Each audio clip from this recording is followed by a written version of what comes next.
It's because stuff comes out of it and people think, well, it's an orifice at the other end of the spectrum. But I'm gonna turn here. That guy thought I was talking to him.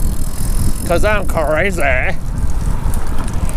Are you crazy? I'm not crazy. I'm just talking. I don't know if this microphone's gonna work or not. I'm just trying it. Why don't you just try it? What's wrong with you? Just try it. I don't want to try it. I want to do my own thing. That sounds like a devilish plan to me. I'm Catholic. You're not Catholic. You were raised Catholic. But you're protesting against it at this point. I'm not a Protestant. I didn't say you were a Protestant. I said you were protesting. That means that you were a Catholic, but now you're protesting. Well, that's what a Protestant is. No. A Protestant is a specific denomination. Well, I don't understand that. Why can't I be a Protestant and protest at the same time? You can. But just because you're protesting doesn't mean you're a Protestant. But that's what the word means. Well, I don't think that's what it means. It's a specific religious sect. It's a Protestant. It's a thing that you are or aren't. Well, I am one. No, you're not. Like a bicycle wheel in the sands of time. These are the circles of our conversation. Wasn't that a saying from a soap opera? Can you believe they called it soap operas? Like, how is it an opera? That makes no sense either. Oh, look at this. This is my opportunity to cross the street.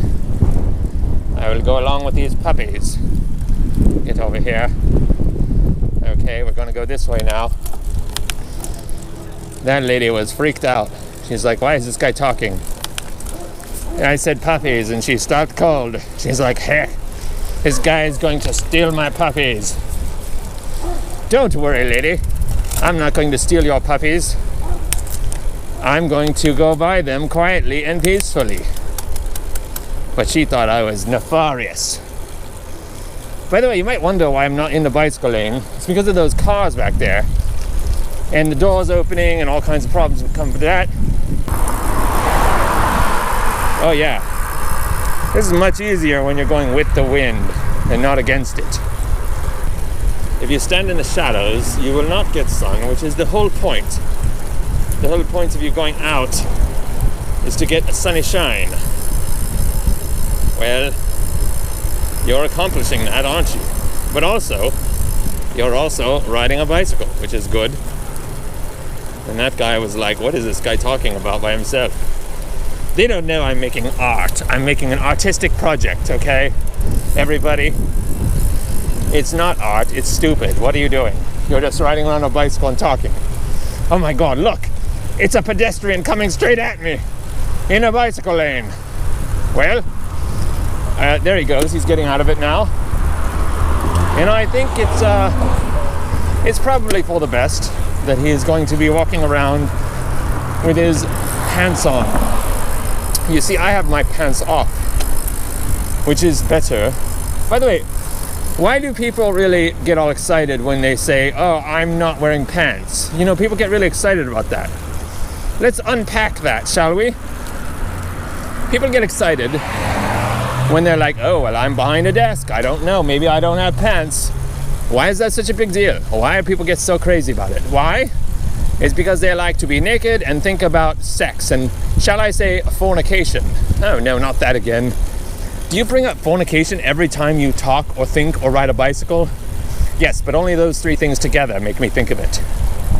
So you don't think about... By the way, what is fornication? It's not... Why don't you just say sex? Well, I think it has something to do with Catholicism that we spoke about earlier, and maybe Protestant. Because fornication, I believe, is only a form of sex when it's unlawful in the eyes of God and perhaps Jesus.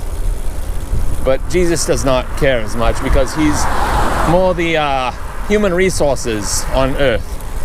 He doesn't really deal with the laws and the writing of them. He just talks sort of freestyle, sort of ad-libs.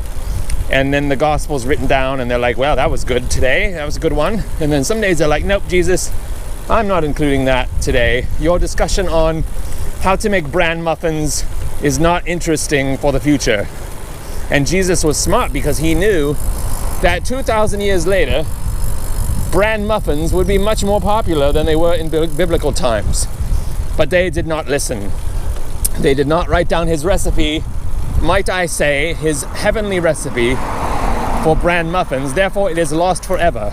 Because Matthew, Mark, Luke, and John was actually on board with it. But the other three said, no, we do not include recipes for bran muffins. Well, we used to put recipes in the Old Testament. What about unleavened bread and all that? And John was like, see, we could do that. But then they said, no, that's the Old Testament. We don't put recipes in the New Testament. Well, I'm sure there are recipes somewhere in the New Testament. You just haven't found them. You're not a good Catholic. Well, I don't believe there are any recipes. And then they went on, and it was really 3 against 2, because Matthew, Mark, and Luke were against it, and Jesus and Paul and John were for putting in the recipe for bran muffins. However, believe it or not, Jesus did not have enough clout at that time to sway his gospel writers, because it was actually not during Jesus' life they wrote them down. They wrote them later and just sort of made it up based on what they thought went down. So anyway, the point is that it didn't end up in the gospel, and now we don't know how to make Jesus' bran muffins. And Jesus was not happy. It was the reason he threw over that famous temple table. Thank you. Sorry about the inconvenience. And then, sorry, I had to be polite to that human and say, hello, thank you for letting me go. Those are bigger puppies. Did the puppies grow that big in that little bit of time? The last I saw them, they were little puppies. And now they're full-grown dogs, and the lady is much older. I am time traveling. Did you know you actually do time travel on a bicycle? When you travel, actually time goes slower for you. So it makes sense because of relativity. This is important, I gotta pull my mask down. Because of relativity, you travel slower through time on a bicycle, so everyone else ages around you. This is true 100%. You look it up, when you're moving, when you're in motion, time slows down. Time dilation, therefore the puppies and the lady got older and I stayed younger because I was bicycling and moving. And not just because of the health benefits, actually because of relativity. Time was actually moving slower for me and faster for them. So they got old and could barely cross the street, as you could see. They were quite dilapidated. Boy, I think I'm really echoing. I think people really can hear me. Holy cow. Look at that Elmo. Look at this. What the heck? That thing is crazy. That's not an Elmo. That's a blue guy. What is this blue guy? What are they doing to him? Why, they're giving him a haircut. Yeah, but they're cutting off the top of his head. Look at that. His eyes are on the top of his head. That can't be normal. We better get out of here before they see us and cut the top of our head off. It's time to go home, really. I've done enough for today.